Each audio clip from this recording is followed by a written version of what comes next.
ঠাকুরগাঁও শুরু হয়ে গেছে বাণিজ্য মেলায়। তো আজ বাণিজ্য মেলায় গিয়ে আমরা কি দেখলাম সবই আপনাদের সাথে তুলে ধরবো। হ্যালো এভরিওয়ান, আসসালামু আলাইকুম।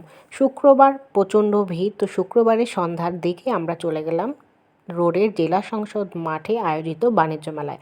তো পার পার্সন 20 টাকা করে টিকিট কেটে আমরা ভেতরে প্রবেশ করলাম। তো মেলা মানে আসলে সেই আপনার মেয়েদের বেশিরভাগ জিনিসপত্রই। তো এখানে মেয়েদের কাপড় চোপড় থেকে শুরু করে ঘর সাজানোর জিনিসপত্র, আরও কসমেটিক্স অনেক দোকানই রয়েছে। তবে কিছু দোকান এখনও সেভাবে চালু হয়নি। তো এই যে ছোট ছোট ক্লিপগুলো আমি দেখছিলাম, খুব সুন্দর, এগুলা পার পিস 30 টাকা করে চাচ্ছিল। আর এই যে এখানে মোটামুটি সব কিছু সাজানো হয়েছে। তো এই যে ব্যাগের দোকান থেকে শুরু করে সব দোকানই আছে, তবে আমি খুঁজছিলাম স্যান্ডেলের দোকান, কিন্তু সেটা এখনও পাইনি, কারণ হয়তো স্যান্ডেলের দোকানটা এখনও চালু হয়নি। তো গোটা মেলাটা ঘুরেই সবখানেই এই মেয়েদের জিনিসপত্র, তারপর নাগরদোলাও রয়েছে বাচ্চাদের, তারপর আরও কিছু ছিল রাইড।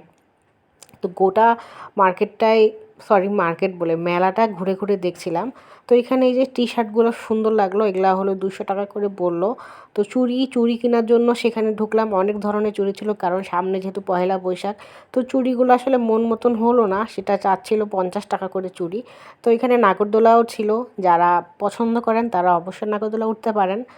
তো আমি সেভাবে উঠলাম না, কারণ কেন জানি ইচ্ছা করছিল না। তো এখানে আবার অনেক ধরনের জিনিসপত্র ছিল, এই যে ঘর সাংসারিক জিনিস। আর মেয়ে মানেই তো, বিবাহিত মেয়ে মানেই হলো এই সাংসারিক জিনিসের দিকেই চোখ যায়। তো এখানে এই যে বাটিটা খুব সুন্দর, খুব পছন্দ হয়েছিল, তারা চাইলো 150 টাকা, আমি অবশ্য একটু দাম করলাম, বাট দিল না। তো এখানে এই যে ছোটো ছোটো সিরামিক্সের জিনিস, স্টিলের জিনিস, মানে সবই ছিল, ঘর সাজানোর জিনিসপত্র থেকে সব কিছুই ছিল। তো আজকে আমরা এভাবেই করি মেলাটা শেষ করলাম। কেমন লাগলো অবশ্যই জানাবেন। আল্লাহ হাফেজ।